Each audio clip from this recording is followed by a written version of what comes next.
Hello everyone, welcome to our YouTube channel Edutalk India. दोस्तों, मेरा नाम है प्रीति। क्या आप जानते हैं कि कैसे बनते हैं आईपीएस और क्या होता है इसके पीछे का क्राइटेरिया? तो बिना टाइम वेस्ट किए आप वीडियो को आगे बढ़ाते हैं और जानते हैं कि कैसे बन सकते हैं आप एक अच्छे आईपीएस।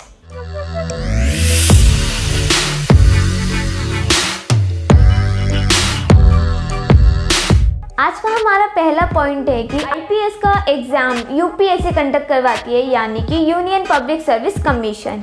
और दोस्तों, अगर कोई कहता है कि मैं आईपीएस की तैयारी कर रहा हूँ तो वो गलत कहता है। एक्चुअली में वो सिविल सर्विस एग्ज़ाम की तैयारी कर रहा होता है।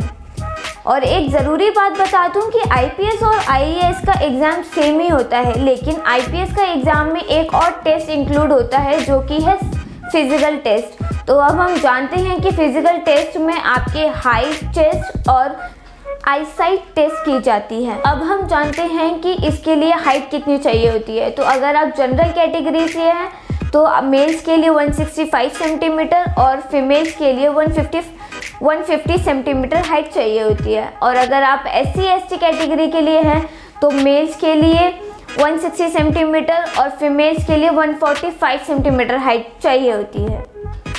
और चेस्ट टेस्ट की बात करें तो मेल्स के लिए 84 सेंटीमीटर और फीमेल्स के लिए 79 सेंटीमीटर होनी चाहिए। अब हम बात करते हैं आँखों के टेस्ट के लिए। अगर आपकी आँखें बहुत ज़्यादा कमज़ोर हैं तो उसके लिए आपका डिस्टेंस विजन 6/12 या 6/9 होना चाहिए। और अगर आपकी आँखें अच्छी हैं लेकिन थोड़ी सी दिक्कत है तो उसमें आपके डिस्टेंस विजन 6/6 या 6/9 होना चाहिए। नज़दीक कमज़ोर आँखों के लिए J2 और स्वस्थ आँखों के लिए J1 होना चाहिए। तो दोस्तों, अब आप मुझसे पूछेंगे कि जितने भी आईपीएस, आईएएस होते हैं उनके सिविल एग्ज़ाम पास होने के बाद वो किस डिपार्टमेंट में काम करते हैं।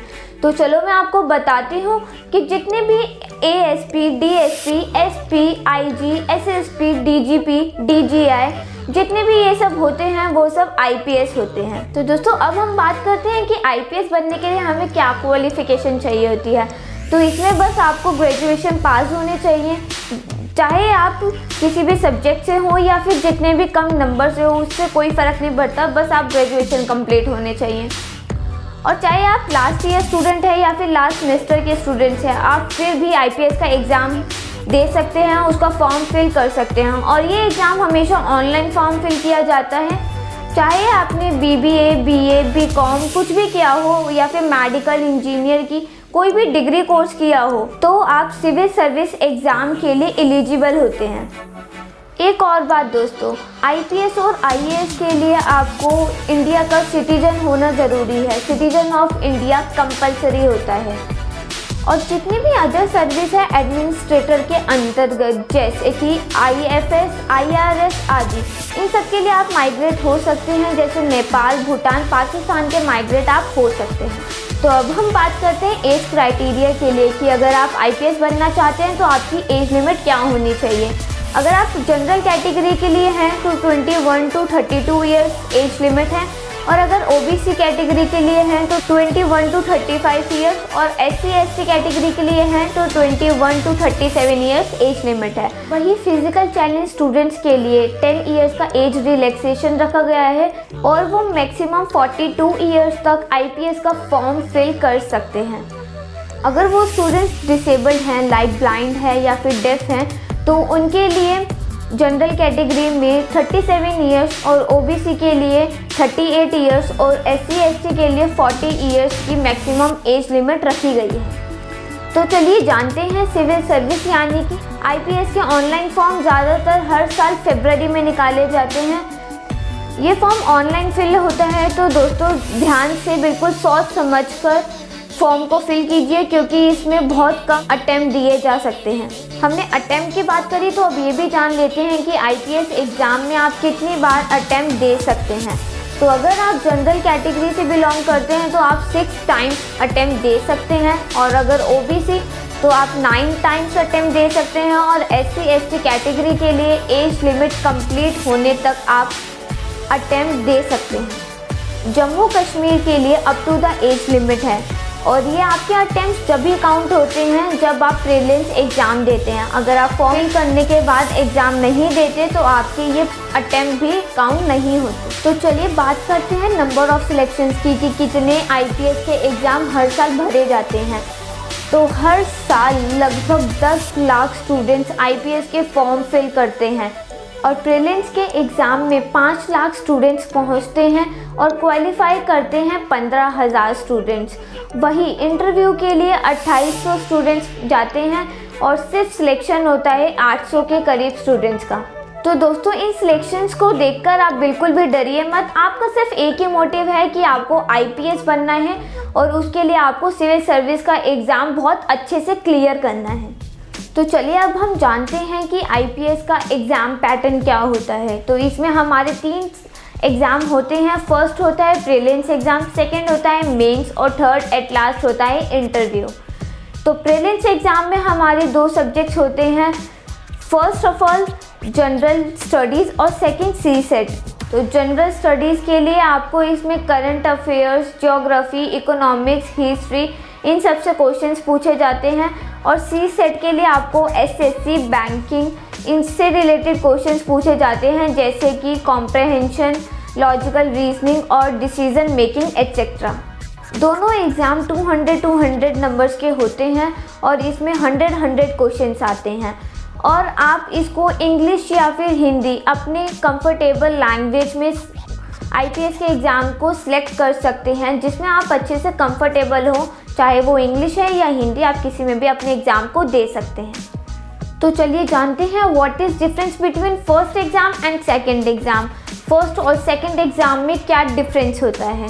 तो जो आपका फर्स्ट एग्ज़ाम होता है वो मेरिट बनाता है, में आप मेंस के एग्ज़ाम को क्वालिफाई कर पाते हैं और सेकंड एग्ज़ाम में आपका जैसे यानी कि CSET, इसमें आपका 200 मार्क्स में से आपको सिर्फ 66 मार्क्स लाने होते हैं और ये मल्टीपल चॉइस क्वेश्चंस होते हैं, इसमें सिर्फ आपको टिक मार्क करना होता है।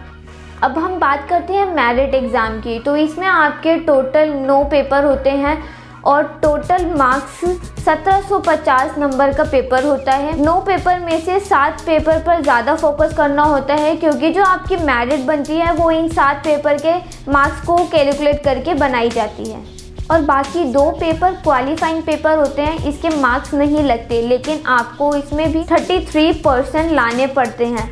और आपका जो फर्स्ट होता है वो इंग्लिश लैंग्वेज में होता है एग्ज़ाम और सेकंड जो होता है वो आपके लोकल लैंग्वेज पर होता है। जानते हैं कि मेंस एग्ज़ाम के पेपर के सब्जेक्ट्स क्या होते हैं। तो जो पहला पेपर होता है उसमें आपके जनरल ऐसे, यानी कि आप जान गए होंगे कि इसमें आपको ऐसे लिखना होता है, वो भी 125 मार्क्स का। और पेपर 2 में आपको जनरल स्टडीज़ होती हैं, इसमें Indian culture and history, world geography, society से रिलेटेड क्वेश्चंस पूछे जाते हैं। तीसरे पेपर में constitution, politics, social justice and international relation subject से क्वेश्चंस पूछे जाते हैं। चौथे पेपर में economics, disaster management, environment, security in सब सब्जेक्ट से रिलेटेड क्वेश्चंस पूछे जाते हैं। पांचवें पेपर में ethics, integrity and aptitude subject से क्वेश्चंस पूछे जाते हैं। बाकी के बचे 2 पेपर, छठा और सातवां, ये ऑप्शनल होता है, मतलब जो आप सब्जेक्ट सेलेक्ट करते हैं उसी पर आपको एग्ज़ाम देना पड़ता है। अब हम बात करते हैं फाइनल स्टेज इंटरव्यू की। ये थोड़ा सा टफ होता है क्योंकि इसमें आपकी मेन परीक्षा होती है कि आप कैसे रूम में इन कर रहे हैं, स्टूडेंट्स का कॉन्फिडेंस कैसा है, स्टूडेंट्स की बोलने का तरीका कैसा है, उसका ड्रेसिंग सेंस क्या है, वो सब ज़्यादा फोकस किया जाता है इंटरव्यू स्किल्स में। तो दोस्तों जब आप IPS का एग्ज़ाम क्लियर कर लेंगे उसके बाद जॉब ज्वाइनिंग में आपका सैलरी पैकेज क्या रहेगा, चलिए जानते हैं। तो SP पोस्ट के लिए 78,000 और SSP पोस्ट के लिए 1,31,000, DGI पोस्ट के लिए 1,44,000 और DGP पोस्ट के लिए 1,84,000 सैलरी पैकेज रहता है। और इसके अलावा IPS डिपार्टमेंट आपको बहुत सारी फैसिलिटी प्रोवाइड करवाता रहता है। तो दोस्तों आज हमने जाना कि हम एक अच्छे IPS कैसे बन सकते हैं। अगर आपको ये मेरी वीडियो यूज़फुल लगी है और आपको थोड़ी सी भी इंफॉर्मेशंस मिली हैं तो आप मेरी इस वीडियो को लाइक करें, कमेंट करें और बहुत सारा शेयर करें और हमारे YouTube चैनल एडुटॉक इंडिया को सब्सक्राइब करें और नीचे बेल आइकन दबाना ना भूलें ताकि आपको मेरी इस लेटेस्ट वीडियोस की नोटिफिकेशन मिलती रहे।